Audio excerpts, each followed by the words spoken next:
So why, you ask, is seeing ourselves so difficult? Maybe you're talking to yourself right now like I sometimes talk to myself. It goes like this.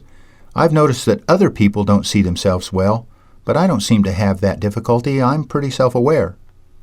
I certainly think that at times. I think we all do. Generally, I do think I'm pretty self-aware. But here's the rub. What concerns me is what I'm not aware of, what I can't see. I'm sure that I can't see my blind spots. Let me share a research study that was done years ago that helps make an important point about why seeing is hard. A French scientist was studying processionary caterpillars. Processionary caterpillars are fuzzy little critters that have an interesting behavior. When they move through the forest or countryside, they form long lines or processions. Each caterpillar puts its forehead on the derriere of the caterpillar in front of it, and so they form a long line marching through the woods. This French scientist conducted the following experiment. He guided a procession of these critters up a flower pot and around the rim of the flower pot, and got just enough of them so that the first one lined up behind the last one, so they formed a continuous circle.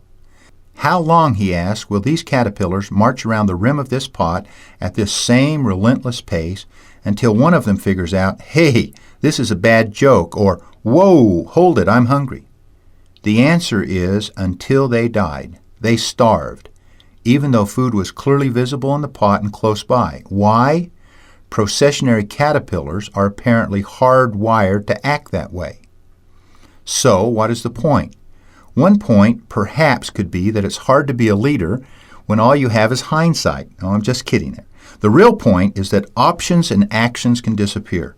They can become invisible. We just can't see them. In organizations, some of the drivers that make things invisible include filing practices, policies, traditions, habits, statements like that's just how we do it. And particularly in business, one of the factors that contributes to things becoming unseen is success. Because they work, we don't question them until things change, until things get crucial. And then rather than change, we just do more of it, and we do it louder, often to our detriment. My belief is that each of us have a heritage of traditions and practices that influence us to act without seeing, to act without noticing. This is efficient. Most of the time it works. But in crucial conversation, we need to notice. A similar effect can be seen or smelled by anyone who has ever visited an average nursing home. Unfortunately, when you step into the lobby of a nursing home, you are offended immediately by the smell of urine. And yet, if you stay there a while, if you work there, in just minutes, your olfactory nerves get numb and you can't smell it. The odor disappears. If you step outside for a moment and then step back inside, the smell is still there. But again, in minutes, it disappears again. That's one problem, and it's a very common problem. We get so familiar with a problem or an action that we just take it for granted and we don't spend any time at all looking at it or seeing it. Another problem deals with feedback. Sometimes we get in positions where we don't get as much feedback as we need or even as much as we would like. People who are in positions of power, like teachers, supervisors, executives, doctors, and parents, often receive minimal feedback. And not always because they don't want feedback. Often it's because others just don't give it, even when asked. When this happens, these people can continue to act in ways that aren't very effective, but they are much less likely to be able to see it. It's been our experience that another differentiator between good performers and the best is that the best seek, get, and use more feedback. These really exceptional performers are extremely self-aware. They are good at accessing accurately their style under stress. So, what does it take to see ourselves?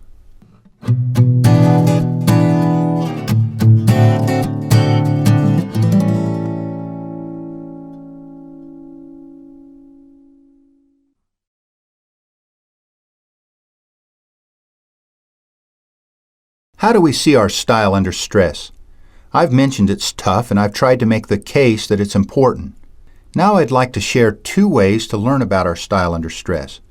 The first is one that you can do later, but let's discuss that one first. Feedback is the breakfast of champions. You've heard that.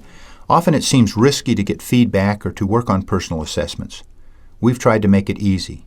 We've created a short, formal assessment. There are instructions and questions that you can take online. We invite you to go to our website, vitalsmarts.com, and then take the Style Under Stress test. There are 33 questions and scoring is immediate. It will tell you the extent to which you move toward silence, toward masking, avoiding, or withdrawing, or move toward violence, controlling, labeling, or attacking. And it will indicate what Dialogue Smart skills you have developed most and which ones you may want to work on. Those are the 3 areas that we find are useful for individuals to assess. To what extent do we move toward silence? To what extent do we move toward violence? And to what extent do we use dialogue? We invite you to visit vitalsmarts.com and take the Style Under Stress assessment. Now to the second way of personal assessment. Right now, let's talk about a few issues and let you mentally assess your behaviors and actions in these areas. I'll start with a story that almost all of you can identify with, either because you've done this or seen this. 3 people who work together decide to go to the local steakhouse after work and eat a ribeye with all the fixins. The waiter comes to the table and they all order the cowboy ribeye special, and they make it clear that they want it rare, real pink, just barely warm. About 20 minutes later, during which time they've enjoyed appetizers and salad, the waiter comes and places in front of each of them a steak, which looks like something that is a cross between a charcoal briquette and an old piece of blown-out tire. Here we have an opportunity for communication. It's not spectacularly crucial, I know, but it can be used as an example. As I talk about these 3 individuals and their style under stress, think about what you do habitually in situations that get tough or dicey or even a little uncomfortable. Person A has a style under stress of moving towards silence. The waiter comes over and asks her how her steak is. "How's the steak?" "Fine." She doesn't say anything. She hates to be seen as pushy or punishing. She doesn't want to hurt any feelings. So she eats, making a quiet resolution to never come back unless someone asks her, and then she'd say yes because she doesn't want to be perceived as persnickerty. She gets intimidated into leaving a tip. She has a high silence style under stress. Person B has a style under stress of moving toward violence. When he notices his steak, he immediately yells at the waiter, "Hey, hypocrite, come here. I say hypocrite because I was sure you were trying to pass yourself off as a professional. Now look, this steak is all wrong. Now get me a rare pink tender one. Now." Do people who act in this way get their steak? It's my experience the answer is yes. I've seen it.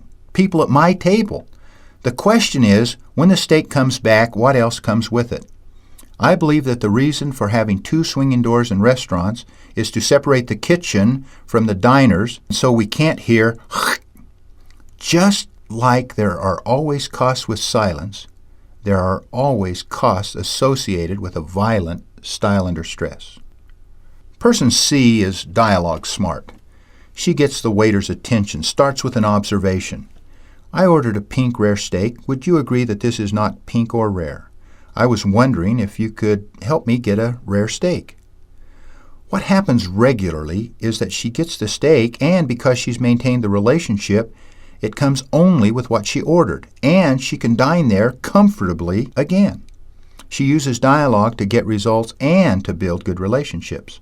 So let's compare these different styles under stress with dialogue smarts. A person with a silent style under stress doesn't confront. A person with a violent style under stress confronts with answers, with emotions and conclusions, with certainty. The dialogue smart confront with observations, not accusations, with questions and invitations.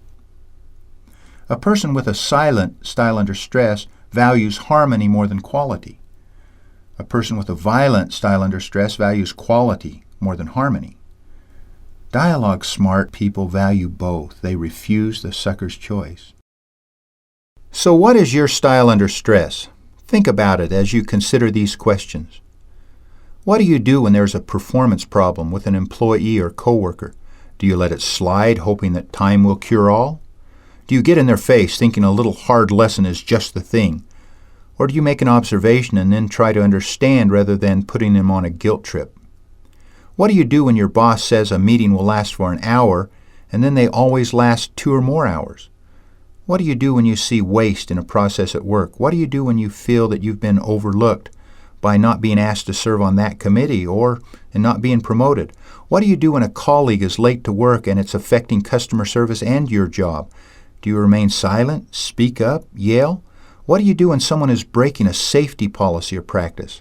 What is your style under stress, and what are the costs? As you reflect on these questions, here are a couple of points to ponder. First, we found that people can have multiple styles under stress depending on the specific relationship or situation. A person may go to silence with in-laws, other departments, a boss. That same person may go toward violence with salespeople or teenagers. So, when you are considering your style under stress, consider the specific relationships in your life. You may be multilingual.